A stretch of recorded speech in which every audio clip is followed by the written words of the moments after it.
সিলেটে প্রথম নির্বাচনী জনসভায় বিএনপির চেয়ারম্যান তারেক রহমান বলেছেন, দিল্লি নয়, পিন্ডি নয়, অন্য কোনো দেশ নয়, সবার আগে বাংলাদেশ। মানুষের অধিকার প্রতিষ্ঠায় বিএনপি প্রতিজ্ঞাবদ্ধ জানিয়ে তারেক রহমান বলেন, ৭১-এ যাদের ভূমিকায় লাখ লাখ মানুষ শহীদ ও মা বোনদের সম্মানহানি হয়েছে, বাংলাদেশের মানুষ তাদের দেখেই নিয়েছে। প্রতিনিধিদের সহায়তায় আরও জানাচ্ছেন সমর ইসলাম।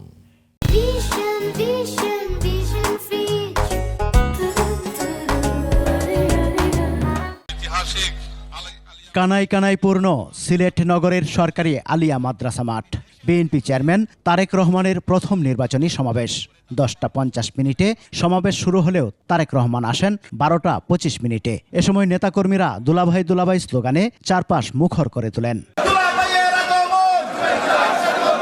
প্রায় আধা ঘন্টা বক্তব্য দেন দলের চেয়ারম্যান। বলেন, কেউ কেউ বলে অমুককে দেখেছি, তমুককে দেখেছি, এবার একে দেখেন। কিন্তু যাদের ভূমিকায় লাখ লাখ মানুষ শহীদ হয়েছে, মা বোনদের সম্মানহানি হয়েছে, তাদের তো বাংলাদেশের মানুষ দেখেই নিয়েছে।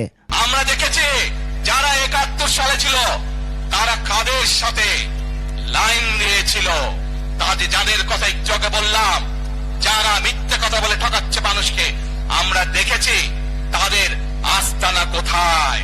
সেজন্যই বলেছি, যেমন দিল্লি নয়, তেমন পিন্ডি নয়, নয় অন্য কোন দেশ, সবার আগে বাংলাদেশ।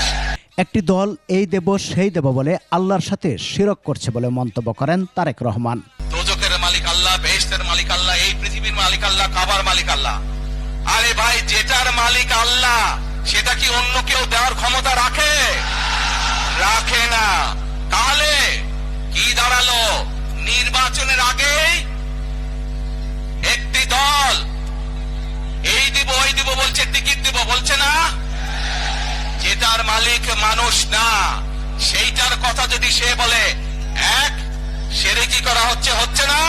প্রথম নির্বাচনী জনসভায় দেশবাসীর সাহায্য ও দোয়া কামনা করে ধানের শীষকে জয়যুক্ত করার আহ্বান জানান তারেক রহমান। 12 তারিখে ধানের শীষের পক্ষে ভোট চেয়ে একটি কথা বলতে চাই, ইনশাআল্লাহ আগামী দিনে বিএনপি সরকার গঠিত হলে আমরা নবী করিম সাল্লাল্লাহু আলাইহি সাল্লামের ন্যায় পরায়ণতার ভিত্তিতে ইনশাআল্লাহ দেশকে পরিচালনা করব। পরে মৌলভীবাজারের শেরপুরে আইনপুর খেলার মাঠে সমাবেশে যোগ দেন তারেক রহমান। বলেন, একটি গোষ্ঠী 15 বছর দেশের মানুষের ভোটের অধিকার কেড়ে নিয়েছিল।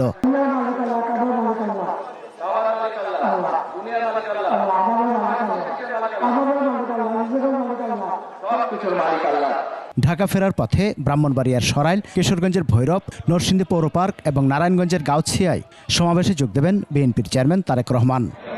সমর ইসলাম, 21 টেলিভিশন।